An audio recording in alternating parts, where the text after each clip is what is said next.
നമസ്കാരം. ഇന്ന് ഞാൻ പറയാൻ ഉദ്ദേശിക്കുന്ന ചില വിഷയങ്ങൾ മെയിനായിട്ടും ക്രിസ്ത്യാനികൾക്ക് വേണ്ടിയിട്ടുള്ളതാണ്. ഹിന്ദു ആയാലും ക്രിസ്ത്യാനി ആയാലും ഈ വിഷയങ്ങളും പ്രശ്നങ്ങളെല്ലാം എല്ലാവർക്കും ഒരേപോലെയാണ്. അപ്പൊ അത് യേശുവിൽ വന്നു എന്നും പറഞ്ഞ് വലിയ വ്യത്യാസമൊന്നും ആർക്കും അങ്ങനെ അനുഭവപ്പെടുന്നില്ല. എന്നാൽ തുടക്കകാലത്തൊക്കെ എന്തൊക്കെ അനുഭവങ്ങൾ അവർക്കുണ്ട്. പിന്നെ മുസ്ലിം മതത്തിൽപ്പെട്ട ആൾക്കാർ വളരെ അപൂർവം ചിലർ മാത്രമേ എന്നെ വിളിക്കുന്നുള്ളൂ. അതും വിരലിൽ എണ്ണാവുന്ന ചിലർ മാത്രമേ വിളിക്കുന്നുള്ളൂ. അതുകൊണ്ടാണ് ആ മുസ്ലിം ലെവലിലേക്ക് അധികം ബൂസ്റ്റ് ചെയ്ത് ഞാൻ സംസാരിക്കാത്തത്. ഇതൊക്കെ പലരുടെയും സംശയങ്ങളാണ്. എന്നാൽ ക്രിസ്ത്യൻസ് ഒരുപാട് വിളിക്കുന്നുണ്ട്. ഈ ആത്മീയ വളർച്ച മനുഷ്യർക്ക് വന്ന് ജ്ഞാനികളായി അവർ മോക്ഷം ആ ഒരു അൾട്ടിമേറ്റ് ലെവലിലേക്ക് എത്താൻ വേണ്ടിയിട്ടാണ് ദൈവം മനുഷ്യനെ ഈ ആത്മീയ കാര്യങ്ങളെല്ലാം ചില ദൂതന്മാരിലൂടെയൊക്കെ അറിയിക്കുന്നത്. പണ്ടേ അറിയിച്ചിട്ടുള്ളത് അത് ലക്ഷക്കണക്കിന് വർഷം മുമ്പേ അറിയിച്ചു തുടങ്ങിയതാണ്. അപ്പൊ ആ അറിയിപ്പിന്റെ ഇടയിലൂടെ ഈ നെഗറ്റീവ് ശക്തികൾ, അതായത് ഈ അസുര ശക്തികളും മനുഷ്യർക്ക് ഒരുപാട് അറിവും കാര്യങ്ങളും കൊടുത്തിട്ടുകൊണ്ട് ഇതെല്ലാം കൂടെ മിക്സിംഗ് ആണ്. അപ്പൊ ദൈവത്തിൽ നിന്ന് കിട്ടുന്ന അറിവുകളുമുണ്ട്, ഈ നെഗറ്റീവ് ശക്തിയിൽ കിട്ടുന്ന അറിവുകളുമുണ്ട്. ഇത് മെയിനായിട്ട് ഞാൻ ഈ പറയുന്നത് ക്രിസ്ത്യൻസ് മനസ്സിലാക്കാൻ വേണ്ടിയിട്ടുള്ള കാര്യങ്ങളാണ് ഈ പറയുന്നത്. അപ്പോ എന്നാൽ ഹിന്ദുക്കൾക്കും ഇത് വളരെ ഉപയോഗമുള്ള കാര്യങ്ങളാണ്, അറിവാണ്. ആവശ്യമുള്ളവർക്ക് ഇത് ഉപയോഗം വന്നിരിക്കും. അപ്പോൾ അങ്ങനെ നെഗറ്റീവ് ശക്തികളും പോസിറ്റീവ് ശക്തികളും ഓരോരോ പഴയ കാലഘട്ടം മുതലേ മനുഷ്യരെ സ്വാധീനിച്ച് ഓരോ രീതിയിൽ അറിവുകൾ പകർന്നിട്ടുണ്ട്. എന്നാൽ നെഗറ്റീവ് ശക്തികളായ ഈ അസുര ശക്തികൾ ചില രൂപങ്ങളാലും ചില പേരുകളാലും അവർ മനുഷ്യരെ സ്വാധീനിച്ചിട്ടുണ്ട്. അതിനൊക്കെയാണ് നമ്മൾ ഏലിയൻസ് എന്നൊക്കെ പറയുന്നത്. ഈ പോസിറ്റീവ് ഏലിയൻസും ഉണ്ട്, നെഗറ്റീവ് ഏലിയൻസും ഉണ്ട്. പോസിറ്റീവ് ഏലിയൻസ് ഒരിക്കലും മനുഷ്യനെ എന്നെ ആരാധിക്ക്, ഞാൻ നിങ്ങളെ കാര്യം സാധിച്ചു തരാം എന്നൊരിക്കലും പോസിറ്റീവ് ഏലിയൻസ് അല്ലെങ്കിൽ പോസിറ്റീവ് ദേവന്മാർ മനുഷ്യനോട് പറഞ്ഞ് സ്വാധീനപ്പെടുത്തിയിട്ടില്ല. പക്ഷെ നെഗറ്റീവ് ശക്തികളാണ് ഞാൻ നിങ്ങളുടെ കാര്യം സാധിച്ചു തരും, നിങ്ങൾ എന്നെ ആശ്രയിക്കുക, എന്നെ സ്വാധീനിക്കുക എന്നും പറഞ്ഞ് നെഗറ്റീവ് ശക്തികൾ, നെഗറ്റീവ് ഈ ദേവന്മാർ അല്ലെങ്കിൽ ദേവന്മാരല്ല ഈ അസുര ശക്തികൾ മനുഷ്യനെ സ്വാധീനിച്ചു. അപ്പം മനുഷ്യർ പണ്ട് മുതലേ ഇത് മൊത്തം അവിയൽ പരുവത്തി കുളമായി കിടപ്പുണ്ട്. ഈ കിടക്കുന്ന കാര്യങ്ങളാണ് ശരിക്കും നമ്മളെ ഹൈന്ദവ ദർശനത്തിലുള്ളത്. ഇതിന്റെ അകത്ത് ശരിക്കും സൃഷ്ടാവ ദൈവത്തിൽ നിന്നുള്ള ശരിക്കുള്ളത് കൊണ്ട്, എന്നാൽ നെഗറ്റീവ് ശക്തികളായിട്ടുള്ള ഈ ഡ്യൂപ്ലിക്കേറ്റ് ശക്തികൾ മനുഷ്യരെ സ്വാധീനിച്ച് പറഞ്ഞു കൊടുത്തത് അതുകൊണ്ട്. ഇങ്ങനെ മൊത്തം കുളവായി കിടക്കുന്ന ആ കാലഘട്ടത്തിൽ നിന്നും ചില വ്യക്തികളെ ദൈവം തിരഞ്ഞെടുത്തിട്ടാണ് ഇസ്രായേൽ ദേശത്ത് അവിടെ അങ്ങോട്ടേക്ക് മാറ്റിക്കൊണ്ടുപോയിട്ട്, ഞാനീ പറയുന്നത് ഇന്ത്യയിലെ കാര്യമല്ല, അന്നത്തെ കാലഘട്ടത്തിന്റെ കാര്യമാണ്. അപ്പൊ ഈ ദൈവിക സങ്കല്പം ഈ ഏലിയൻസുമായിട്ടുള്ള ലിങ്കായി കിടക്കുന്നതും ആ അമ്പലങ്ങളും ആ വിഗ്രഹാരാധനയും ഇതൊക്കെ ശരിക്കും പറഞ്ഞാൽ പണ്ടേ ഈ ഭൂമിയുടെ പല ഭാഗത്തുണ്ട്. അന്നത്തെ കാലഘട്ടമാണ് ഞാനീ പറയുന്നത്, ഈ ഭാരതമല്ല. ഈ ഭാരതത്തിലും അവിടെ നിന്നൊക്കെ വന്ന വ്യക്തികളാണ് അവരുടെ ആരാധനാക്രമങ്ങളും കാര്യങ്ങളും വേദങ്ങളും ഉപനിഷത്ത് ഇതെല്ലാം മറ്റു സ്ഥലങ്ങളിൽ നിന്നാണ് ഈ ഭാരതത്തിലോട്ട് വന്നിരിക്കുന്നത്. അപ്പൊ ഇത് ഭൂമിയിലുണ്ടായിരുന്ന അന്നത്തെ കാലഘട്ടത്തെ കാര്യമാണ് ഈ പറയുന്നത്. അപ്പൊ ആ കാലഘട്ടത്തെ ഇത് മൊത്തത്തിൽ മിക്സായി മനുഷ്യർ തലതിരിഞ്ഞിരിക്കുന്ന സമയത്താണ് ദൈവം ചില വ്യക്തികളെ ശക്തമായി സ്വാധീനിച്ചിട്ട് പോസിറ്റീവ് ശക്തികൾ അവരെ ഇവരിൽ നിന്ന് മാറ്റിക്കൊണ്ടുവന്നാണ് ഇസ്രായേൽ എന്ന് പറയുന്ന സ്ഥലത്ത് കൊണ്ട് നിർത്തി അവിടെ നിന്ന് ശരിക്കും ദൈവം തെറ്റിപ്പോകാത്ത രീതിയിൽ അവരെ നയിച്ചു കൊണ്ടുവരാൻ തുടങ്ങിയത്. അങ്ങനെ നയിച്ചുകൊണ്ട് വന്നിട്ടും അവരും തെറ്റിപ്പോയി. കാര്യം അവരെയും ഈ നെഗറ്റീവ് ശക്തികൾ സ്വാധീനം ചെലുത്തി ഞങ്ങളെ ആശ്രയിക്കുക, അല്ലെങ്കിൽ ഞങ്ങളാണ് നിങ്ങളെ കാര്യം സാധിച്ചു തരുന്നത്, ഞങ്ങൾ അമാനുഷിക്കണം. കാര്യം അന്നത്തെ മനുഷ്യർ നോക്കുമ്പോൾ അന്നൊന്നുമില്ല, കമ്പും കൊടിയും തോലും ഒക്കെ വെച്ചുകൊണ്ടാണ് അവർ ജീവിക്കുന്നത്. അതിനപ്പുറത്തോട്ട് ആയുധങ്ങളൊന്നുമില്ല. ആ സമയത്ത് ഹൈ ടെക്നോളജിയിൽ മറ്റ് വാഹനങ്ങളിലൊക്കെ ആകാശത്തു നിന്നൊക്കെ ഇറങ്ങി വന്ന് അമാനുഷികമായ രീതിയിൽ പലതും ചെയ്യുമ്പോൾ അന്നത്തെ മനുഷ്യർ സ്വാഭാവികമായിട്ട് തെറ്റിപ്പോയി. അപ്പൊ അങ്ങനെ തെറ്റിപ്പോകുമ്പോൾ ദൈവം തന്നെ മറ്റ് ദൈവത്തിന്റെ കൂടെ നിൽക്കുന്ന പോസിറ്റീവ് ശക്തികളെ ഉപയോഗിച്ച് ഇവരെ തിരിച്ചിങ്ങോട്ട് കൊണ്ടുവരികയും അവരുടെ തലമുറകളിൽ നിന്ന് പല വ്യക്തികളെ തിരഞ്ഞെടുത്ത് ദൈവിക റൂട്ടിൽ നിന്ന് പഠിപ്പിക്കുകയും ഒക്കെ ചെയ്തുകൊണ്ടേയിരിപ്പുണ്ടായിരുന്നു. അതാണ് ഇസ്രായേൽ ദേശത്തുകൂടി നടന്നു വന്നിരുന്ന കാര്യം. ഇത് ക്രിസ്ത്യാനികൾ മനസ്സിലാക്കിയിരിക്കണം. അങ്ങനെ വന്ന സമയത്താണ് ഈ മോശ എന്ന് പറയുന്ന വ്യക്തികളിലൂടെ ദൈവം തിരഞ്ഞെടുത്ത ഈ ലെവലിൽ, അതായത് ഈ അസുരന്മാരും ദേവന്മാരും ഒക്കെ മിക്സായി വിഗ്രഹമൊക്കെ ആരാധിച്ച് ഇത് ശരിയേത് തെറ്റേത് എന്ന് തിരിച്ചറിയാൻ പറ്റാതെ കുഴഞ്ഞു മറിഞ്ഞ ആ ജനത്തിന്റെ ഇടയിൽ നിന്നാണ് ദൈവം ചിലരെ തിരഞ്ഞെടുത്തിട്ട് പോസിറ്റീവാക്കി, അത് ഫുൾ പോസിറ്റീവ് ശക്തികളിലേക്ക് വരാൻ കണക്കിന് അവരെ ദൈവം നേരിട്ട് ചില അദൃശ്യ ശക്തികളിലൂടെ പഠിപ്പിച്ച് കൊണ്ടുവന്നുകൊണ്ടിരിക്കുന്നത്. അപ്പൊ അവർക്ക് വേണ്ടിയിട്ടാണ് ഈ 3500-4000 വർഷത്തിന് മുമ്പ് ദൈവത്തിന്റെ യഥാർത്ഥ നിയമങ്ങൾ എന്ന് മോശ എന്ന് പറഞ്ഞ ഈ മുസ്ലിം മതത്തില് മൂസ നബി എന്ന് പറയുന്ന വ്യക്തിയിലൂടെ ദൈവം ഒരു നിയമം, ശരിക്കും പറഞ്ഞാൽ ഈ അദൃശ്യ ശക്തി ദൈവം കൊടുക്കുന്നു എന്ന് പറഞ്ഞാൽ അത് ചില ദൂതന്മാർ നൽകിയെന്നാണ് പറയപ്പെടുന്നത്. ദൂതന്മാരിലൂടെ, അത് ദേവന്മാരിലൂടെ അല്ലെങ്കിൽ പോസിറ്റീവ് ഏലിയൻസിലൂടെ ചില നിയമങ്ങൾ കല്ലിൽ എഴുതി അവർക്ക് കൊടുത്തു തുടങ്ങി. ഇനി ഈ നിയമങ്ങളെല്ലാം പാലിച്ച് നിങ്ങൾ മുന്നോട്ട് പോകണം എന്ന് സ്ട്രിക്റ്റ് ആയിട്ട് ദൈവം പഠിപ്പിക്കുകയും ചില ശക്തികളിലൂടെ ഇത് നടത്തിച്ചുകൊണ്ട് പോവുകയും തെറ്റുന്നവരെ അതികഠിനമായി ശിക്ഷിക്കുകയും ചെയ്തുകൊണ്ടിരുന്നു. ഇതാണ് ഈ മൂസ നബി. ആ സമയത്ത് മറ്റ് പല ഭാഗങ്ങളിൽ അതിനു മുമ്പേ ഉണ്ടായിരുന്ന ജനം ചെയ്തുകൊണ്ടിരുന്ന വിഗ്രഹാരാധനയും അതിൽ പോസിറ്റീവും ഉണ്ട്, നെഗറ്റീവും ഉണ്ട്, എല്ലാം കൂടെ കുഴഞ്ഞു മറഞ്ഞ ലെവലിൽ അന്ന് ആൾക്കാർ അപ്പോഴുണ്ട്. അതിൽ നിന്നാണ് വ്യത്യസ്തമായ രീതിയിൽ ഒരു വിഭാഗത്തെ ദൈവം തിരഞ്ഞെടുത്ത് ദൈവം സ്ട്രിക്റ്റ് ആയിട്ട് നിയമങ്ങൾ പഠിപ്പിച്ച് അവരെ കൊണ്ടുവന്നുകൊണ്ടിരുന്നത്. അവരൊക്കെ തെറ്റിപ്പോകുന്ന കൂട്ടത്തെ കുടുംബത്തോടെ ദൈവം ശരിക്കും പറഞ്ഞാൽ നശിപ്പിച്ച് കളഞ്ഞു എന്ന രീതിയിലാണ് ബൈബിളിലൊക്കെ പറയുന്നത്. കുടുംബത്തോടെ അവർ ആട്, മാട്, കോഴി, കൊച്ചു കുട്ടികൾ, ഗർഭിണി ഉൾപ്പെടെ നശിപ്പിച്ച് കളഞ്ഞതായിട്ടാണ് പറയുന്നത്.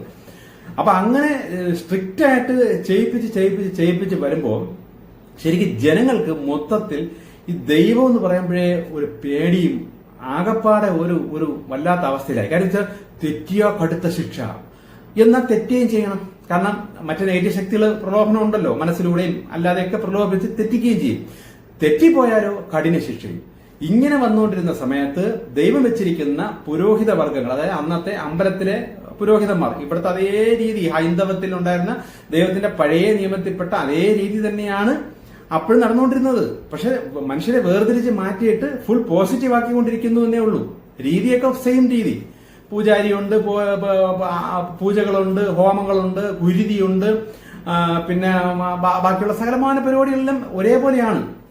അങ്ങനെ പൊയ്ക്കൊണ്ടിരുന്ന സമയത്താണ് ജനങ്ങൾ പൊറുതി മുട്ടി. അപ്പൊ ജനങ്ങളുടെ മനസ്സൊന്നും ശരിയാകുന്നില്ല. ഈ പുരോഹിതനും വഴിതെറ്റി പോകാൻ തുടങ്ങി. പുരോഹിതനും ഈ ദർശനത്തിലൂടെ മറ്റേ അദൃശ്യ ശക്തികൾ, അസുരന്മാരെ വന്ന് അല്ലെങ്കിൽ മറ്റേ പൈശാചിക ശക്തികൾ വന്ന് ദർശനത്തിലൂടെ പുരോഹിതന്മാരെയും വഴിതെറ്റിച്ച് നിങ്ങൾ ദൈവത്തെ വിട്ട് എന്റെ കൂടെ വാ, ഞാൻ നിങ്ങൾക്ക് എല്ലാം തരാം, നിങ്ങൾക്ക് സമ്പത്ത് തരാം എന്ന് പറഞ്ഞ് എവരെയും സ്വാധീനിച്ച് മൊത്തം അവിടെയും കുളവായി തുടങ്ങിയപ്പോഴാണ് ദൈവം 2000 വർഷം മുമ്പ് ഈ ഒരു പുതിയ രീതിയിലേക്ക് ഒരു ഇൻഫർമേഷൻ കൊടുത്ത് യേശുവിനെ ഭൂമിയിലേക്ക് അയക്കുന്നത്. ഇത് ശരിക്കും പറഞ്ഞപ്പോൾ എന്നിലൂടെ സത്യയുഗത്തിലേക്ക് ജനങ്ങളെ നയിക്കുന്ന പുതിയ രീതി എന്താണെന്ന് വെച്ചാൽ ദർശനങ്ങളും കാഴ്ചകളെല്ലാം നേരിട്ട് ദൈവമായിട്ട് ബന്ധപ്പെട്ട് കിട്ടിയിട്ട് അതിലൂടെ അവരുടെ കാര്യങ്ങളെല്ലാം മനസ്സിലാക്കി മുന്നോട്ട് പോവുക. വേറെ ആരെയും ആശ്രയിക്കണ്ട. വേറെ ഗുരുക്കന്മാരെന്ന് പറഞ്ഞ് ഞാനൊരു ഗുരുവാണ് എന്ന രീതിയിൽ കാണാൻ കാര്യം ഇതിന് വഴി തെളിയിച്ചു തരിക. അല്ലാതെ പ്രശ്നം മാറ്റി കൊടുക്കല്, സോൾവ് ചെയ്ത് കൊടുക്കല്, എന്റെ ജീവിതത്തിൽ നാളെ ഞാൻ എന്ത് ചെയ്യണം, ഞാൻ ഇനി എങ്ങനെ പരിഹാരം ചെയ്യണം, എന്തൊക്കെ പരിഹാരം ചെയ്യണം, ഞാൻ ആരെ വിശ്വസിക്കണം, ആരെ വിശ്വസിക്കേണ്ട, ഇങ്ങനെയുള്ള കാര്യങ്ങൾ, പേഴ്സണൽ കാര്യങ്ങൾക്കൊന്നും ഈ ഗുരുവിന് യാതൊരു സ്ഥാനമില്ല. ഗുരുവിന്റെ സ്ഥാനം എന്ന് വെച്ചാൽ ഈ അറിവ് പകരുക, ഇതേ ഇനിയുള്ള കാലഘട്ടത്തുള്ളൂ. അല്ലാതെ അവരവരുടെ ജീവിത കാര്യത്തിലൊന്നും ഇനി ഗുരുവിന് സ്ഥാനം വരാത്ത ലെവലിലാണ് ദൈവം കൊണ്ടുവന്നുകൊണ്ടിരിക്കുന്നത്. അപ്പൊ അങ്ങനെ ഇപ്പം വിളിച്ചിറക്കി എന്നിലൂടെ ചില വ്യക്തികളുടെ പറയുമ്പോൾ പലരും ആ ലെവലിലേക്ക് വന്നിട്ടുണ്ട്. അപ്പൊ വരുമ്പോഴും മറ്റേ ലെവലുള്ള ആൾക്കാർ ഇപ്പോഴും ഭൂമിയിലുണ്ട്. അവർ പഴയ ചെയ്തുകൊണ്ടിരിപ്പുണ്ട്. പുതിയ അറിവ് കിട്ടുന്നതോറും പുതിയ ലെവലിലേക്ക് വരുന്തോറും വരുന്നവരാണ് ഈ പുതിയ കാലഘട്ടത്തിലേക്ക് വന്നുകൊണ്ടിരിക്കുന്നത്. അപ്പോൾ മറ്റേ ആൾക്കാരെ ഒന്നും നശിപ്പിച്ചിട്ടുമില്ല. അവരുടെ രീതിയിൽ നിന്ന് ആരും മാറിയിട്ടുമില്ല. അവർക്ക് പലർക്കും ഇങ്ങനെയുള്ള അറിവ് ലഭിച്ചിട്ടുമില്ല. ഇതേപോലെ തന്നെയാണ് ദൈവം ഓരോ കാലഘട്ടത്തും ചില വ്യക്തികളെ ഇറക്കി പുതിയ ചില കാര്യങ്ങൾ പറയുമ്പോൾ ഒരാൾ കേട്ടു, 2 ആൾ കേട്ടു, 10 പേർ കേട്ടു, 100 പേർ കേട്ടു, ഇങ്ങനെ പതുക്കെ കയറി ഇപ്പൊ കേട്ട് വരുന്നവരിൽ ഒരു ചെറിയ വിഭാഗം വിശ്വസിക്കുകയും അതനുസരിച്ച് നീങ്ങുകയും ചെയ്യും.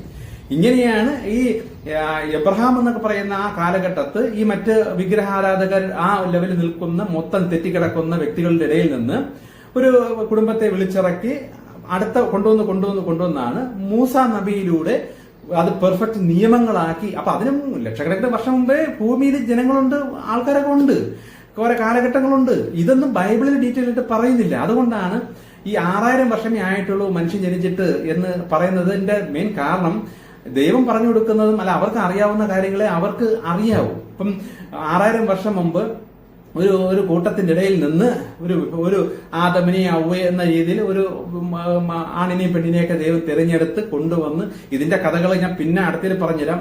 ഇതിന്റെ വിശദീകരണം ഇപ്പൊ പറയാൻ പോയി കഴിഞ്ഞാൽ ഇപ്പൊ തീരില്ല. കാരണം ശരിക്കുള്ള ആദവും ആദ്യ മനുഷ്യനായ ഹൈന്ദവത്തിൽ മനു എന്ന് പറയുന്ന പേരാണ് മനുഷ്യൻ. ആദ്യ മനുഷ്യൻ, അവന്റെ ഭാര്യ, മക്കൾ, ഇത് വേറെയാണ്. അതിന് ആദം എന്ന് പറഞ്ഞ ആദ്യം ഉണ്ടായ മനുഷ്യൻ ആദം. ശരിക്കും ബൈബിളിൽ ആദ്യത്തെ ആദത്തിന്റെ കഥയും ഉണ്ട്. 6000 വർഷം മുമ്പ് ദൈവം മറ്റു ദേശങ്ങളിൽ നിന്ന് ഒരു നശീകരണമൊക്കെ ചെയ്തിട്ട് അതിന് തിരഞ്ഞെടുത്ത ഒരു പുരുഷനും സ്ത്രീയും വെച്ച് അടുത്ത ജനറേഷൻ തുടങ്ങിയ കഥയും ബൈബിളിലുണ്ട്. എന്റെ ഇവിടെ മിക്സായി കിടക്കുകയാണ്. ഇത് മിക്സായി കിടക്കുന്നു എന്നുള്ളത് എന്റെ കണ്ടുപിടുത്തമല്ല, ദൈവം എനിക്ക് പറഞ്ഞു തരുന്നതാണ്. അതാണ് നിങ്ങൾക്ക് ഞാൻ പറഞ്ഞു തരുന്നത്, അത്രയേ ഉള്ളൂ. എനിക്ക് ഇതിനപ്പുറം ഒന്നും അറിയണ്ട. അന്നത്തെ കാലഘട്ടം എനിക്ക് അറിഞ്ഞുകൂടാ. എന്റെ സംശയങ്ങൾ ഞാൻ ചോദിച്ചപ്പോൾ എനിക്ക് പറഞ്ഞു തന്ന കാര്യങ്ങൾ നിങ്ങളോട് പറയുന്നതാണ്. ഇത് എന്റെ അറിവാണ്, എനിക്ക് കിട്ടിയ അറിവാണ്. ഇത് നിങ്ങൾക്ക് ഞാൻ പകർന്നു തരുന്നതേ ഉള്ളൂ. ആർക്കും വേണം വിശ്വസിക്കാം, തള്ളിക്കളയാം, നിങ്ങളുടെ ഇഷ്ടം. ആ ആദമിന്റെയും അതിന്റെ കഥകൾ പിന്നെ പറഞ്ഞുതരാം. എന്തായാലും ഓരോ കാലഘട്ടത്തും ദൈവം ഓരോ വ്യക്തികളെ തിരഞ്ഞെടുത്ത് പുതിയ ചില കാര്യങ്ങൾ പറയുമ്പോൾ അന്ന് ആ പഴയതവിടെ നിലനിൽപ്പുണ്ട്. അതിന്റെ ഇടയിൽ നിന്നാണ് പുതിയത് കയറി വരുന്നത്. അതുപോലെ എന്റെ ഈ കാലഘട്ടത്ത് ഈ കാലഘട്ടത്ത് ദൈവം പറഞ്ഞിരുന്ന പുതിയൊരു കാര്യമാണ് ഈ സത്യയുഗത്തിലേക്ക് പോകുന്ന ഈ കാര്യങ്ങൾ, ഈ വഴികൾ. അപ്പൊ അതേപോലെ ബൈബിളിൽ അന്നേ പറഞ്ഞിട്ടുണ്ട്, ഒരു സമയമാകുമ്പോൾ ഈ യേശു എന്ന് പറയുന്ന വ്യക്തിയിലൂടെ ചില കാര്യങ്ങൾ ചെയ്യുന്നൊക്കെ പണ്ടേ പറഞ്ഞിട്ടുണ്ട്. അത് കാത്തിരിക്കുന്ന ആൾക്കാർ. പക്ഷെ സമയമായപ്പം പുള്ളി വന്നിട്ട് ഞാൻ ആണ് ഈ കാര്യങ്ങൾ ചെയ്യുന്നത് എന്നൊക്കെ പറഞ്ഞ് ഓരോ കാര്യം ചെയ്യുമ്പോൾ ഇതൊക്കെ പണ്ടേ മനസ്സിലാക്കി വെച്ചിരുന്ന നേരം ഇത് അംഗീകരിച്ചില്ല. പുള്ളിയെ ആരും അംഗീകരിച്ചില്ല. ഇതാണെന്ന് സംഭവിച്ചത്. അപ്പൊ പുള്ളിയിലൂടെ ദൈവം വെച്ചിരിക്കുന്ന പുതിയ വ്യവസ്ഥ എന്തെന്ന് വെച്ചാൽ, ഈ മനുഷ്യര് ഞാൻ പറഞ്ഞല്ലോ, ഈ മൂസ നബിയിലൂടെ നിയമങ്ങൾ കടുപ്പിച്ച് ഭയങ്കരമായി ശിക്ഷിച്ച് വന്ന സമയത്ത് ജനങ്ങളെല്ലാരും കഠിന ശിക്ഷയിലും, എന്നാൽ ഇവരാരും കർമ്മം നന്നാക്കിയിട്ടുമില്ല, നന്നാക്കാൻ പറ്റണില്ല. മനസ്സ് ദുഷിച്ചു കിടപ്പുണ്ട്, അബദ്ധങ്ങൾ പറ്റിപ്പോവും. മാതാപിതാക്കൾ വഴിയുള്ള തെറ്റുകളുണ്ട്, മുൻ ജന്മ വഴിയുള്ള തെറ്റുകളുണ്ട്. ഇതെല്ലാം വെച്ച് ഒരു കുട്ടി ജനിക്കുമ്പോൾ തന്നെ അവൻ അങ്ങ് അറ്റത്തെ മഹാപാപിയായിട്ടാണ് ജനനം വരുന്നത്. ഒരു കുട്ടി ജനിക്കുമ്പോൾ തന്നെ. അപ്പൊ ജന്മന അവൻ കർമ്മഫലം അനുഭവിക്കേണ്ടതായി വരുന്ന ആ ഒരു ലെവലിലേക്ക് എത്തിക്കഴിഞ്ഞു. അനുഭവിച്ചൊരു 500 വർഷം കർമ്മഫലം അനുഭവിച്ചാലും തീരാത്തത്രയും ഫലം, കർമ്മം അത്രയും തെറ്റിയാണ് ഒരു കുട്ടിയുടെ ജനനം വരെ വരാൻ തുടങ്ങിയത്. അപ്പൊ അങ്ങനെ വന്നപ്പോൾ സകലമാന മനുഷ്യർക്കും ഈ ഫലം അനുഭവിക്കുന്ന രീതിയിൽ കഷ്ടം ഭൂമിയിൽ പെരുകി വരാൻ തുടങ്ങി. ഇങ്ങനെ വന്നപ്പോഴാണ് ഇങ്ങനെ കർമ്മഫലം അനുഭവിക്കുന്ന ഒരുപാട് പേര് ദൈവത്തോട് നിലവിളിച്ചു. അതായത് ഞാനിതൊന്നും അറിഞ്ഞില്ല, എന്റെ കഴിഞ്ഞ ജന്മത്തിലുള്ള കാര്യം, എന്റെ അച്ഛൻ ചെയ്ത കാര്യം, എന്റെ അപ്പൂപ്പൻ ചെയ്ത കാര്യം, ഇതിൽ ഞാനെന്ത് പിഴച്ചു ദൈവമേ, എന്നെന്തിനിങ്ങനെ കഷ്ടപ്പെടുത്തുന്നു. കാര്യം ഈ നിയമങ്ങളെല്ലാം പഠിച്ചു വെച്ചിട്ടുണ്ടല്ലോ, ഇതുകൊണ്ടാണെന്നൊക്കെ അവർക്കറിയാം. അങ്ങനെ വന്നപ്പോ ദൈവം ഈ യേശു എന്ന വ്യക്തിയിലൂടെ ഇതിനെല്ലാം പരിഹാരമായി, അതായത് നമ്മുടെ പാപത്തിന് അല്ലെ കർമ്മത്തിന് ദോഷം തീരാനായിട്ട് കുരുതി കൊടുത്ത് പരിഹാരം ചെയ്യാം എന്നൊരു വ്യവസ്ഥയുണ്ട്. ഞാൻ എന്റെ നേരത്തെയുള്ള മെസ്സേജിലൊക്കെ പറഞ്ഞിട്ടുണ്ട്. അപ്പൊ ഇങ്ങനെ ഒരു കുരുതിയായിട്ട് ഏറ്റവും ഹൈ ആയിട്ട് നിൽക്കുന്ന ഒരു വിർജിൻ പുരുഷന്റെ കുരുതിയാണ് ഏറ്റവും ഹൈ. അങ്ങനെ ഒരു കുരുതി ചെയ്ത് വലിയ പാപങ്ങളെല്ലാം ഇതിലൂടെ പരിഹാരം ചെയ്യും എന്ന് ദൈവം പണ്ടേ പറഞ്ഞിട്ടുള്ളത് യേശുവിലൂടെ നിവർത്തിച്ചു. ആ യേശുവിലൂടെ നിവർത്തിച്ചപ്പോ ഇതിൽ വിശ്വസിച്ചാൽ മതി, നിങ്ങളുടെ ഇതുവരെയുള്ള പാപം കട്ട് ചെയ്ത് തരാം എന്നൊരു വ്യവസ്ഥ ദൈവം യേശുവിലൂടെ കൊണ്ടുവന്നു. അങ്ങനെ യേശുവിനെ വിശ്വസിക്കുന്ന പലർക്കും കഴിഞ്ഞ ജന്മത്തിലെ പാപം, പാരമ്പര്യ ശാപം, ഇതെല്ലാം അതുവരെ ഉള്ളത് കട്ടാക്കി കൊടുത്തു. ഇങ്ങനെ വരാൻ തുടങ്ങിയപ്പോൾ ഒരുപാട് പേർക്ക് ഈ ദൈവത്തിലോട്ട് എത്തുകയും പിന്നെയും ഈ മോക്ഷം എന്ന ലെവലിലേക്ക് പലർക്കും, അതാണ് നിത്യത എന്നൊക്കെ ബൈബിളിൽ പറയുന്നത്, അതിലോട്ട് പലർക്കും തിരിച്ചു വരാനും അതിന് കഴിയാനും തുടങ്ങി. അങ്ങനെ ഒരു കാലഘട്ടം വന്നുകൊണ്ടിരിക്കുകയാണ്. അങ്ങനെ വന്ന് ഇപ്പൊ അതിലെയും നെഗറ്റീവ് ശക്തികൾ തലതിരിച്ചിട്ട് ഇപ്പൊ യേശു എന്ന് പേരും പറഞ്ഞുകൊണ്ട് കണ്ട തോന്നിയ വസ്തുക്കളെല്ലാം ഈ അസുരന്മാരിപ്പോ ചെയ്തുകൊണ്ടിരിക്കുന്നുണ്ട്. അപ്പൊ അതിനെയും കുളവാക്കി വെച്ചിട്ടുണ്ട്. അപ്പോഴാണ് ദൈവം ഇപ്പോൾ ഇതെല്ലാം വിട്ടുകൊണ്ട് അടുത്തൊരു കാലഘട്ടം തുടങ്ങിയത്. അപ്പൊ ഇനി യേശുവായാലും ശരി, ഹൈന്ദവമായാലും ശരി, ഏതായാലും ശരി, അതിൽ നിന്നും തിരഞ്ഞെടുത്ത് വരുന്ന ദൈവത്തോട് ആത്മാർത്ഥതയുള്ള, മതമല്ല, ഇന്ന വ്യക്തിയുമല്ല, ദൈവത്തോട്, സൃഷ്ടാവൻ ദൈവത്തോട് ആത്മാർത്ഥതയുള്ളവരെ മാത്രം തിരഞ്ഞെടുത്തും കൊണ്ട് അവർക്ക് നേരിട്ട് ദർശനങ്ങളും കാര്യങ്ങളും നേരെ ഹൈ ഡയമെൻഷനിൽ തന്നെ ഇൻഫർമേഷൻസുകൾ കിട്ടി അവരെ ഇപ്പൊ ഭൂമി നിൽക്കുന്ന സകലമാന നെഗറ്റീവ് ശക്തികളിൽ നിന്നും രക്ഷിച്ച് മുന്നോട്ട് കൊണ്ടുപോകുന്ന പ്രക്രിയയാണ് ഇപ്പോൾ ഈ സത്യവതനത്തിലേക്ക് വേണ്ടി ദൈവം പ്ലാൻ ചെയ്തിരിക്കുന്നത്, അപ്പൊ നടക്കുന്നത്. അപ്പൊ ഇങ്ങനെ വരുമ്പോ ഈ യേശുവിലൂടെ നമുക്ക് കഴിഞ്ഞ ജന്മത്തിലും അതിനപ്പുറത്തുള്ള ജന്മത്തിലെയും അപ്പൊ ഇതിന് വേറൊരു രീതിയുണ്ട്. ഇപ്പൊ നമ്മളൊക്കെ ഈ മോക്ഷം അല്ലെങ്കിൽ നിത്യത എന്ന് പറയുന്ന അല്ലെങ്കിൽ ആ ദൈവമായിട്ട് കണക്ഷൻ കിട്ടി വരുന്ന അവസാന സ്റ്റേജിലേക്ക് ഒരു വ്യക്തിക്ക് എത്തണമെങ്കിൽ അവന്റെ അത്രയും നാളത്തെ കർമ്മഫലം അനുഭവിച്ച് തീർന്നേ പറ്റൂ. ഇത് ദൈവത്തിന് വേറെ വ്യവസ്ഥയാണ്. അത് അനുഭവിക്കാതെ ഒന്നുമില്ല. നല്ല കർമ്മത്തിന് നല്ലതും മോശമായ കർമ്മത്തിന് അതിന്റെ ഫലവും എന്തായാലും അനുഭവിച്ചേ പറ്റൂ. അപ്പൊ ഇതിന്ന് ഒരു മനുഷ്യന് രക്ഷപ്പെടാൻ പറ്റൂല. പക്ഷെ ഇതിന് ഇളവ് കിട്ടും. നമ്മൾ അറിഞ്ഞുകൂടാതെയും അറിവില്ലായ്മയിലും പാരമ്പര്യമായിട്ട് കഴിഞ്ഞ ജന്മത്തിലുള്ളത് നമുക്ക് അറിഞ്ഞൂടല്ലോ. അതിനൊരു ഇളവ് കിട്ടാനാണ് ഈ യേശു എന്ന ഒരു കുരുതി വെച്ചിരിക്കുന്നത്. ഇപ്പൊ ഞാൻ ഈ ദൈവത്തിന്റെ ഈ കാര്യങ്ങളും ഇതൊക്കെ എന്നോട് വർഷങ്ങൾക്ക് മുന്നമേ, ഇപ്പൊ ഞാൻ പറഞ്ഞല്ലോ, ദൈവം എനിക്ക് ഒരുപാട് പ്രശ്നങ്ങൾ എനിക്കങ്ങോട്ട് തരണം ചെയ്യാൻ വയ്യാതായപ്പോ എന്നോട് ദൈവം തന്നെയാണ് പറഞ്ഞത് നീ യേശുവിനെ പോയി അറിയണം. അപ്പൊ ഈ യേശുവിനെ അറിയണം എന്ന് പറഞ്ഞപ്പോൾ എന്റെ മനസ്സിൽ കാണുന്ന എന്റെ വീടിന്റെ അടുത്തുള്ള പെന്തക്കോസ് കൂട്ടങ്ങളും അവരവരെ കാണിക്കുന്ന അട്ടഹാസങ്ങളും കോലാഹലങ്ങളും രാത്രി എനിക്ക് പഠിക്കാനൊന്നും പറ്റാത്ത ലെവലിൽ ചെണ്ടടിയും ബഹളവും ഇതൊക്കെ കണ്ട് ഭ്രാന്തത്തിരിക്കുന്ന ഒരു സ്ഥലത്തു നിന്നാണ് ഞാൻ വളർന്നിരിക്കുന്നത്. അവിടെ ചുറ്റാകെ ഇതാണ് പരിപാടി. അപ്പൊ എനിക്കിത് കേൾക്കുമ്പോഴേ അലർജിയാണ്.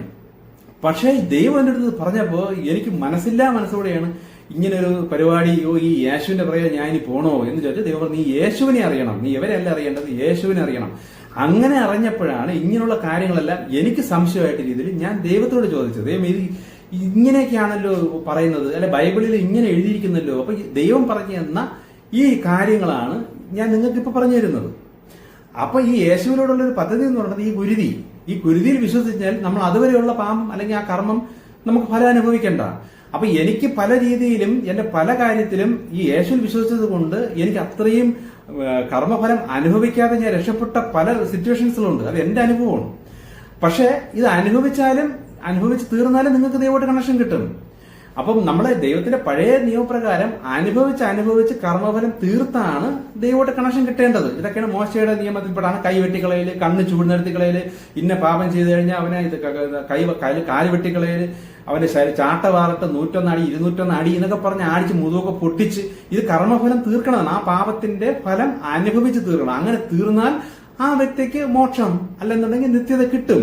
പക്ഷെ അങ്ങനെ വന്നപ്പോ ഇത് പെരുകി ഒരു 500 വർഷം എടുത്തിട്ട് ശിക്ഷിച്ചാലും തീരാത്തത്ര പാപത്തോടെയാണ് ഒരു വ്യക്തി ജനിക്കാൻ തുടങ്ങിയത്. അങ്ങനെ വന്നപ്പോഴാണ് ദൈവം ഈ ഒരു യേശു എന്ന രീതിയിൽ ദൈവത്തിന്റെ ഒരു അവതാരം, അതിനെക്കുറിച്ച് ഈ അവതാരം എന്താണ് അതിനെക്കുറിച്ചൊക്കെ ഞാൻ അടുത്ത ഇതിൽ പറഞ്ഞുതരാം. ഇത് എല്ലാ കാലഘട്ടത്തും മനുഷ്യരെ രക്ഷിക്കാൻ വരുന്നത് ആയ ഒരു ആത്മാവ്, ഒരു ശക്തി തന്നെയാണ് യേശുവിലുള്ളത്. ഇതിന് മുമ്പും വന്നിട്ടുണ്ട്, ഇനിയും വരും. അത് നടന്നുകൊണ്ട് അതേക്കുറിച്ച് ഞാൻ പിന്നെ പറയാം. അങ്ങനെ ഒരു അവതാര പുരുഷനെ അയച്ച് ഈ ഡ്യൂട്ടി ദൈവത്തിന് വേണ്ടി ചെയ്യിപ്പിച്ച് മനുഷ്യരെ അതുവരെയുള്ള കർമ്മഫലം അനുഭവിക്കാതെ രക്ഷപ്പെടുത്തുന്ന ഒരു വഴി ചെയ്തു. ഇതിൽ ഒരു വിശ്വാസം മാത്രം മതി, ഇത് വേറൊന്നുമില്ല. അതിന് ഈ പള്ളിയിൽ പോകണമെന്നോ അവിടെ കിടന്ന് ബേളം വയ്ക്കണമെന്നോ ഹല്ലേലൂയ പറയണമെന്നോ സ്തോത്രം പറഞ്ഞ് തുള്ളണമെന്നോ ഒന്നുമില്ല. അതൊക്കെ ഈ നെഗറ്റീവ് ശക്തികൾ പതുക്കെ സ്വാധീനിച്ച് മനുഷ്യരെ മൊത്തം ചളവാക്കി വെച്ചതാണ്. കാരണം ഞാൻ പണ്ടേ പറഞ്ഞല്ലോ, ദൈവം എന്ത് തത്വം ഭൂമി കൊണ്ടുവന്നാലും അതേപോലെ വ്യാജം വന്നിറങ്ങി മനുഷ്യരെ ഇങ്ങനെ അവിയലവരുത്തിയാക്കി കളയും. ഇതിലും ഒരു അവിയൽ കിടക്കണതാണ് നമ്മൾ ഈ കാണുന്ന പല കാര്യങ്ങളും. ഇതിന്റെ അകത്തുള്ള സത്യാവസ്ഥ മാത്രമാണ് ദൈവം എനിക്ക് പറഞ്ഞു തന്നത്. ഞാൻ യേശുവിൽ വിശ്വസിച്ചപ്പോൾ എനിക്ക് ഒരു ഭയങ്കരമായ വ്യത്യാസം വരികയും എന്റെ ഒരുപാട് കഷ്ടത്തിൽ നിന്നെല്ലാം എനിക്ക് മോചനം കിട്ടുകയും ചെയ്യും. എനിക്ക് എന്റെ ഒരുപാട് പ്രശ്നങ്ങൾ അതൊക്കെ തന്നെ മാറാൻ തുടങ്ങി. അപ്പം എനിക്ക് മനസ്സിലായി കർമ്മഫലം എങ്ങനെയോ തീർന്നു വരുന്നു. അപ്പൊ ഞാൻ 100% ഈ പെന്തക്കോസ് മേഖലയിൽ ഇതാണ് സത്യം എന്ന് പറഞ്ഞ് നിന്ന ഒരു സമയമുണ്ട്. കുറച്ചു നാളെ നിന്നിട്ടുള്ളൂ, ഒരു 3-4 മാസം നിന്നുള്ളെങ്കിലും യേശു ശരിക്കും എന്റെ വീട്ടിൽ എന്റെ റൂമില് എനിക്ക് നേരിട്ട് വന്ന് എനിക്ക് എന്നോട് പല കാര്യങ്ങളും പറഞ്ഞു തന്നിട്ടുണ്ട്. ഇത് വിശ്വസിക്കാൻ പറ്റാത്ത ഒരു കാര്യമാണ്, പക്ഷെ എന്റെ അനുഭവമാണ്. നിങ്ങൾക്ക് വേണമെങ്കിലും ആഗ്രഹിച്ചാൽ ഈ അനുഭവം നടന്നിരിക്കും.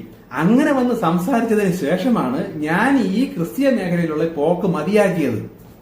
അല്ലാതെ സംസാരിച്ചിട്ട് ഞാൻ അങ്ങോട്ട് പോയെന്നല്ല. ഈ പൊക്കോട്ടിരുന്ന എന്റെ അടുത്ത് പല കാര്യങ്ങളും പറഞ്ഞതിന് ശേഷമാണ് ദൈവം എന്നെ ഈ പരിപാടി നിർത്തിച്ചത്. എനിക്കല്ലേ നിർത്താൻ പറ്റൂലായിരുന്നു. ഇതിലെന്തോ ഉണ്ട് എന്നൊക്കെ പറഞ്ഞാൽ പിന്നെയും അവർ ആർത്തിയായിരുന്നു. കാര്യം ഒരുപാട് കാര്യങ്ങൾ ബൈബിളിൽ നിന്ന് അറിയാൻ പറ്റുന്നുണ്ട്. പല അനുഭവങ്ങളൊക്കെ വരാൻ തുടങ്ങുന്നുണ്ട്. എന്നോട് പണ്ടേ ഉണ്ടായിരുന്ന ആ സംസാരം എനിക്ക് ഒരുപാട് കൂടി വരുന്നുണ്ട്. അപ്പൊ അത് കാരണം ഞാൻ അവിടെ പിന്നെയും ഇത് കൂടും വിചാരിച്ച് അവിടെ നിൽക്കാൻ തുടങ്ങിയതിനു ശേഷം എനിക്ക് പിന്നെയും പ്രശ്നങ്ങൾ വരാൻ തുടങ്ങി. അപ്പോഴാണ് യേശു എന്റെ അടുത്ത് വന്നിട്ട് പല കാര്യങ്ങളും എനിക്ക് പറഞ്ഞു തന്നതിന് ശേഷം അവിടുത്തെ പരിപാടി മതിയാക്കിയിട്ട് ഞാൻ യഥാർത്ഥ ദൈവമായിട്ട് അടുക്കാനായിട്ട് ശ്രമിച്ചു. പക്ഷെ ഒരിക്കലും യേശുവിനെ വിട്ടുപോയിട്ടില്ല. ഇപ്പോഴും ചില സന്ദർഭങ്ങളിൽ യേശുവിൽ നിന്നുള്ള ഒരുപാട് കാര്യങ്ങൾ എനിക്ക് യേശു പറഞ്ഞു തരാറുണ്ട്. അത് നടന്നുകൊണ്ടിരിക്കുന്നുണ്ട്. അങ്ങനെ ഈ ദൈവത്തെ അന്വേഷിച്ച് ദൈവമായിട്ടൊരു ബന്ധം ഉണ്ടാക്കി ദൈവത്തിലോട്ട് പോകുമ്പോൾ ഞാൻ ഇതിന്റെ എല്ലാ സംശയങ്ങളും ഞാൻ അങ്ങോട്ടാണ് ചോദിക്കുമ്പോൾ എനിക്ക് പണ്ട് സംസാരിച്ച് പറഞ്ഞിരുന്നത് പോലെ പല കാര്യങ്ങൾ എനിക്ക് പറഞ്ഞുതരാൻ തുടങ്ങി. അപ്പൊ ഇതാണ് ശരിക്കും പറഞ്ഞാൽ ഇതിലുള്ള ഏറ്റവും അടിസ്ഥാനപരമായിട്ടുള്ള ചില കാര്യങ്ങൾ ഞാൻ നിങ്ങൾക്ക് ഇപ്പൊ പറഞ്ഞു തന്ന കാര്യങ്ങൾ. ഇത്രയും നിങ്ങൾ 1, 2, 3 പ്രാവശ്യം ഒന്ന് കേട്ട് മനസ്സിലാക്കിയാൽ ശരിക്കും യേശുവിന്റെ പദ്ധതി എന്താണെന്ന് നിങ്ങൾക്ക് പിടികിട്ടും. അല്ലാതെ യേശു ദൈവമൊന്നുമല്ല. അതൊക്കെ ഞാൻ പിന്നെ പറഞ്ഞുതരാം എന്തുകൊണ്ട് അങ്ങനെ പറയുന്നു. കാരണം യേശു ദൈവം എന്ന് പറയുന്നു. അപ്പൊ കൃഷ്ണനെ എന്തുകൊണ്ട് ദൈവം എന്ന് പറയുന്നു, അതുപോലെ തന്നെയാണ് യേശുവിനെ എന്തുകൊണ്ട് ദൈവം എന്ന് പറയുന്നു. കാര്യം ഒരേ ആത്മാവാണ്. ദൈവത്തിന്റെ ആത്മാവ് അകത്തിരിക്കുന്ന വ്യക്തിയെ ദൈവം നമുക്ക് പറഞ്ഞാൽ കുഴപ്പമൊന്നുമില്ലല്ലോ. ആത്മാവ് ദൈവത്തിന്റെ അല്ലേ? ഇതേപോലെയാണ് അത് വന്നിരിക്കുന്നത്. അതിനെക്കുറിച്ച് പിന്നെ പറഞ്ഞുതരാം. എന്താണ് അവതാരം എന്നതിനെ കുറിച്ച് ഞാൻ അടുത്ത പറഞ്ഞു തരാം.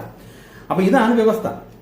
അപ്പോ എന്റെ പല ക്രിസ്ത്യൻസും എന്നെ വിളിച്ചിട്ട് വിഷയങ്ങളും പ്രശ്നങ്ങളും ഉത്തര ശ്രമിച്ചിട്ട് മാറുന്നില്ല എന്ന് പറയുമ്പോഴേ ഞാൻ പറയും, നിങ്ങളൊരു ക്രിസ്തീയ കുടുംബത്തിലാണ് ദൈവം ജനിപ്പിച്ചിട്ടുണ്ടെങ്കിൽ നിങ്ങൾ യേശുവിന്റെ പാതയിലൂടെ വേണം ആ ദൈവത്തിലോട്ട് എത്താൻ. അല്ലെങ്കിൽ ദൈവം നിങ്ങൾ ആ ഒരു ക്രിസ്തീയ കുടുംബത്തിലോ അല്ലെങ്കിൽ ഈ ഒരു രീതിയിലോ നിങ്ങളെ എത്തിക്കില്ല. യേശുവിലൂടെ പറഞ്ഞു തന്നിരുന്ന വഴി കർമ്മഫലം എത്രത്തോളം കഷ്ടം അനുഭവിച്ചിട്ടും തീരാത്തത്രയും കഷ്ടം പെരുകി വരുന്നു. അത്രയും കർമ്മം നമ്മൾ തെറ്റിക്കിടക്കുന്ന ഒരു വ്യക്തിക്ക് ഈ കുരുതിയിൽ വിശ്വസിച്ച് വേണമെങ്കിൽ തൽക്കാലം രക്ഷപ്പെടാം. പക്ഷെ പിന്നെ കർമ്മം തെറ്റിയ പിന്നെ അനുഭവിക്കേണ്ടി വരും. അത് മറ്റൊരു വശം. അതാണ് ഇപ്പൊ ക്രിസ്ത്യാനികൾ കിടന്ന് അനുഭവിച്ചുകൊണ്ടിരിക്കുന്നത്. അത്രയും യേശുവിൽ വിശ്വസിച്ചു, പലർക്കും വിശ്വാസമില്ലാതെ എന്തോ കിട്ടുമെന്നും പറഞ്ഞാണ് നിൽക്കുകയും ചെയ്യുന്നത്. അവർക്കൊന്നും അവരെ കർമ്മഫലം തീർന്നിട്ടില്ല, അനുഭവിച്ചുകൊണ്ടേയിരിപ്പുണ്ട്.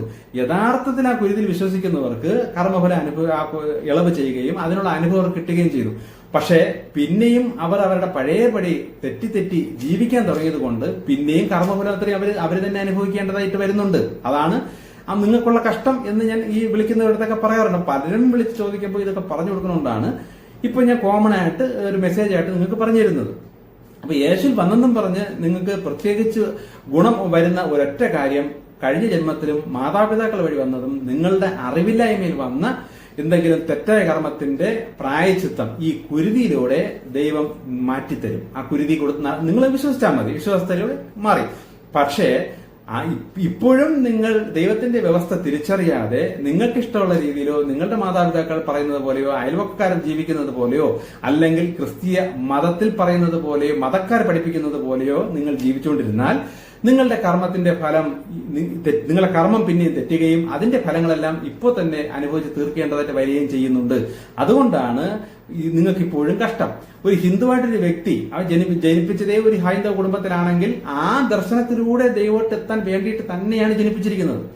ഇനി അങ്ങനെ ജനിപ്പിച്ചു, ഓക്കെ, ഒരു പരിവുമായി, ഓക്കെ, ഇതൊന്നും തിരിച്ചറിഞ്ഞില്ല, ആ ഹൈന്ദവ ദർശനത്തിലൂടെ നിങ്ങൾ വന്നതുമില്ല, പിന്നെ തെറ്റുകൾ പറ്റി അബദ്ധങ്ങൾ പറ്റി ഒരുപാട് നെഗറ്റീവ് നിങ്ങളിലേക്ക് കൂടിപ്പോയിട്ടുണ്ടെങ്കിൽ യേശുവിന്റെ ആ കുരുതിയിൽ വിശ്വസിച്ചാൽ നിങ്ങൾക്ക് പറ്റിപ്പോയതും മണ്ടത്തരം പറ്റിയതും മാതാപിതാക്കൾ വഴി വന്നതും നിങ്ങൾക്ക് വേണമെങ്കിൽ ഇളവ് കിട്ടും. പക്ഷെ വെറുതെ യേശു എന്ന് പറഞ്ഞ് ഒരിക്കലും നിങ്ങൾക്ക് ആ ഒരു ഇളവ് കിട്ടാനും പോണില്ല, ഒരു ഫലവും വരാൻ പോണില്ല. നിങ്ങളെ ജനിപ്പിച്ച അല്ലെ നിങ്ങൾ ജനിച്ചിരിക്കുന്ന ആ മതത്തിന്റെ വ്യവസ്ഥയിലൂടെ നിങ്ങൾക്ക് പറ്റുന്നില്ല, നിങ്ങൾ എത്ര ശ്രമിച്ചിട്ടും നടക്കുന്നില്ല എന്ന് സൃഷ്ടാവാൻ ദൈവത്തിന് പൂർണ്ണ ബോധ്യം ഉണ്ടെങ്കിൽ മാത്രമേ നിങ്ങൾ യേശുവിലൂടെ രക്ഷപ്പെടാം എന്ന് കരുതിയാൽ നിങ്ങൾക്ക് അത് നടക്കുള്ളൂ. ഇല്ലാതെ ഒരിക്കലും അത് സംഭവിക്കില്ല. ശരിക്കും അങ്ങനെ കഷ്ടം അനുഭവിക്കുന്ന ഹൈന്ദവ മതത്തിലാണെങ്കിലും മുസ്ലിം മതത്തിലാണെങ്കിലും പലരും എന്നെ വിളിച്ചിട്ടുണ്ട്. അവര് യേശുവിനെ സ്വപ്നം കണ്ടു എന്നൊക്കെ പറഞ്ഞ് വിളിക്കുന്നുണ്ട്. അപ്പോൾ ഞാൻ പറയും, നിങ്ങൾ അത്രയും കഷ്ടം അനുഭവിക്കുന്നുണ്ട്, ഇനിയും കഷ്ടം അനുഭവിക്കാതിരിക്കാൻ വേണ്ടി ഇങ്ങനൊരു മാർഗമുണ്ട് എന്നൊരു അടയാളമായിട്ടാണ് ദൈവം അല്ലെങ്കിൽ യേശുവിന്റെ ആത്മാവിനെ നിങ്ങൾ കണ്ടത്. നിങ്ങൾക്ക് വേണമെങ്കിൽ ഈ ഒരു വ്യവസ്ഥയിലൂടെ ഇളവ് ലഭിക്കാം, പക്ഷെ ഇനി തെറ്റിപ്പോകരുത്. ഇതാണ് ശരിക്കും ഇതിന്റെ അടിസ്ഥാന നിയമം. ഇതൊന്നും ക്രിസ്തീയ മതത്തിലൊന്നും ഇത്രയും വിശദമായിട്ട് ഇവരെ പഠിപ്പിക്കുന്നില്ല. അവരെ പഠിപ്പിക്കുന്നു യേശു ദൈവം, യേശുവിനോട് പ്രാർത്ഥിച്ചാൽ എല്ലാം ഓക്കെ എന്ന രീതിയിൽ പഠിപ്പിച്ചുകൊണ്ടിരിക്കുകയും ചെയ്യുന്നുണ്ട്. ഈ പഠിപ്പിക്കുന്നവർക്കും മാരക രോഗങ്ങളും ക്യാൻസറും വിഷയങ്ങളും പിന്നെ അവരനുഭവിക്കുന്നുണ്ട്. സഭയിൽ നിൽക്കുന്നവർക്കും അതിനപ്പുറം കഷ്ടം അവരനുഭവിക്കുന്നുണ്ട്. അപ്പൊ ശരിക്കും പറഞ്ഞാൽ എന്താണ് അതിന്റെ ഇടയിലുള്ള ദൈവം വെച്ചിരിക്കുന്ന ഗുണം അല്ലെങ്കിൽ ആ ഒരു ശരിക്കുള്ള ആ ഒരു സത്ത്, ആ മർമ്മം എന്താണെന്ന് പലർക്കും അറിഞ്ഞുകൂടാ. അതുകൊണ്ടാണ് ഇപ്പൊ ഈ മെസ്സേജ് മെയിനായിട്ട് ക്രിസ്ത്യാനികൾക്ക് വേണ്ടി ഞാൻ പറഞ്ഞു വിടുന്നത്. വിശ്വാസത്താൽ നിങ്ങൾക്ക് ഇത് ലഭിക്കും. നിങ്ങൾ ഒരു ക്രിസ്തീയ കുടുംബത്തിലാണ് ദൈവം ജനിപ്പിച്ചെങ്കിൽ ആദ്യമേ മനസ്സിലാക്കേണ്ടത് നിങ്ങളുടെ മാർഗം യേശുവിന്റെ മാർഗമാണ്. അതിൽ നിന്നും കൊണ്ട് ചക്രാസുണർത്തില് യോഗ അത് ഇത് എന്ന് പറഞ്ഞു പോയാൽ നിങ്ങൾ പുറകോട്ടാണ് പോയത്. അതിൽ രക്ഷയില്ല. കഴിഞ്ഞ ജന്മത്തിലോ അതിന്റെ മുന്നത്തെ ജന്മത്തിലോ ചക്രാസുണർത്തലും ആ പരിപാടി ഈ പരിപാടിയൊക്കെ ചെയ്തിട്ടും രക്ഷപ്പെടാൻ പറ്റാത്തുള്ളൂ. അത്രയും കർമ്മം തെറ്റിപ്പോയത് കൊണ്ടാണ് ഈ ജന്മത്തിൽ നിങ്ങളെ ഈ മാർഗത്തിൽ ജനിപ്പിച്ചത് എന്ന സത്യം തിരിച്ചറിഞ്ഞിട്ട് നിങ്ങൾ ശരിക്കും ആ ദൈവം ഉദ്ദേശിക്കുന്ന ആ കാര്യങ്ങൾ തിരിച്ചറിഞ്ഞുകൊണ്ട് നിങ്ങൾ ദൈവത്തോട് പ്രാർത്ഥിച്ചാൽ.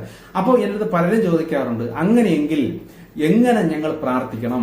ഇതാണ് ഈ പറയാൻ പോകുന്ന കാര്യമാണ് പ്രധാന പോയിന്റ്. എനിക്ക് ദൈവം പറഞ്ഞു തന്ന ഇത് യേശു പറഞ്ഞു തന്ന ഒരു പ്രധാന മർമ്മമാണ് ഞാൻ ഈ പറഞ്ഞിരുന്നത്.